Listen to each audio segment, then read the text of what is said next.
आज রাঙা আলু দিয়ে বানিয়ে ফেলবো রাঙা আলুর লেডিকেনি ও রাঙা আলুর গোলাপ জাম।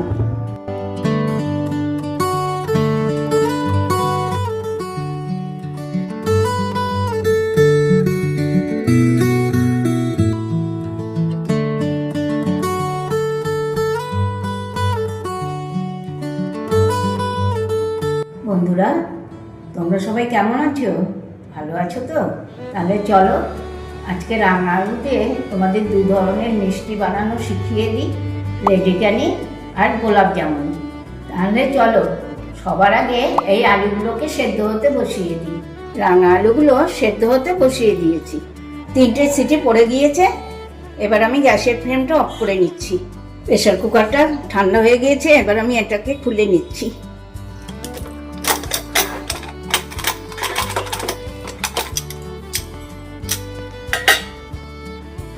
এগুলো সেদ্ধ হয়ে গিয়েছে, এবার আমি একটা পাত্রে ঢেলে নিয়ে ঠান্ডা করে খোসাগুলোকে ছাড়িয়ে নেব।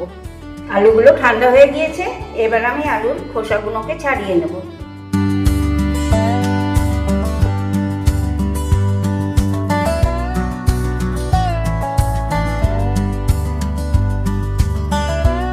আলুগুলো ছাড়ানো হয়ে গিয়েছে, এবার এগুলোকে একটু ম্যাশ করে নেব।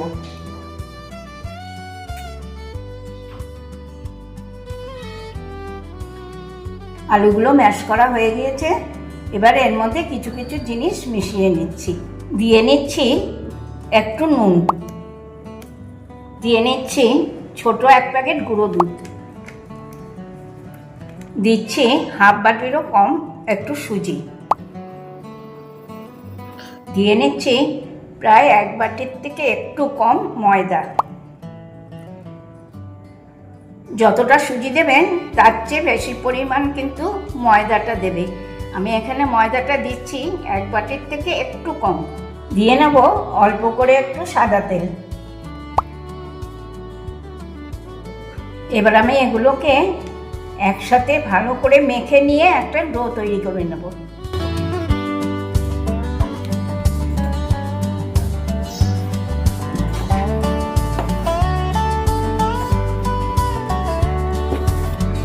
ডোটা তৈরি, এবার আমি এখান থেকে লেডিকেনি আর গোলাপ জামুনের শেপটা তৈরি করে নেব।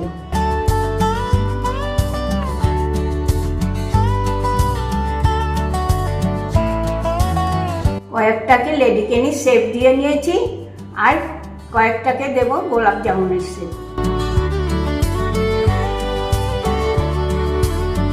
এই দেখো, ডোটার থেকে সমস্ত ল্যাংচা আর গোলাপ জামুনের শেপ দেওয়া হয়ে গেছে।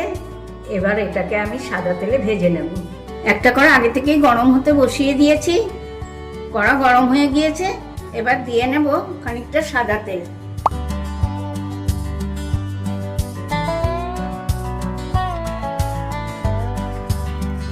তেল গরম হতেই আমি এক এক করে লেডিকেনি আর গোলাপ জামুনগুলো ভেজে নিচ্ছি।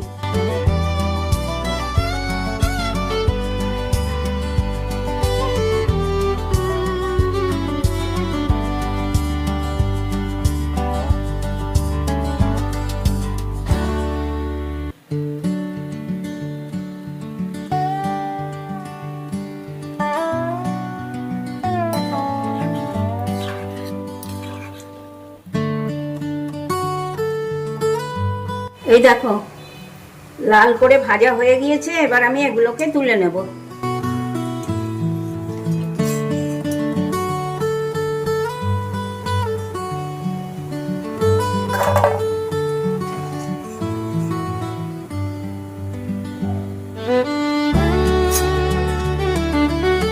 এইভাবে আমি বাকি সবগুলোই লাল লাল করে এরকম ভেজে নেব।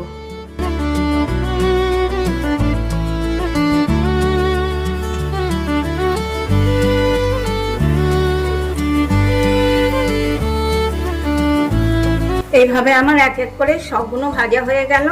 এবার রস তৈরি করার পালা। একটা বড় বাটিতে 5 বাটির মতন ছোট জল বসিয়ে দিয়েছি।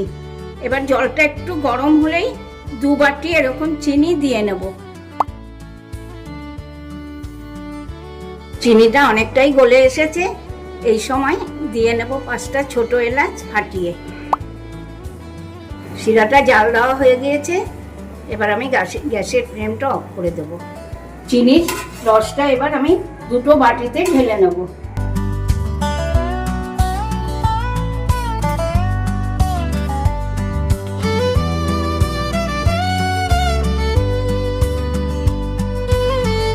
তোমরা এগুলো করার পর 6-7 ঘন্টা অন্তত ভিজিয়ে রাখবে। ওভারনাইট ভিজিয়ে রাখতে পারলে তো আরও ভালো, তাহলে রসটা খুব ভালোভাবে ভেতরে যাবে। আমি ওভারনাইট ভিজিয়ে রেখেছি, তোমরাও চেষ্টা করবে ওভারনাইট ভিজিয়ে রাখার, তাতে জিনিসটা খুব ভালো হবে। আজকের রেসিপিটা তোমাদের কেমন লাগলো? ফেসবুক, ইউটিউবে একটা লাইক, একটু কমেন্ট করে আমাকে জানিও। সঙ্গে শেয়ার করবে তো? ভুলে যাওনি নিশ্চয়ই। মুখার্জি কিচেন। তাহলে আজকে আসি, টাটা, বাই বাই। তোমরা সবাই ভালো থেকো, সুস্থ থেকো। নেক্সট দিন আবার চলে আসবো নতুন নতুন রেসিপি নিয়ে।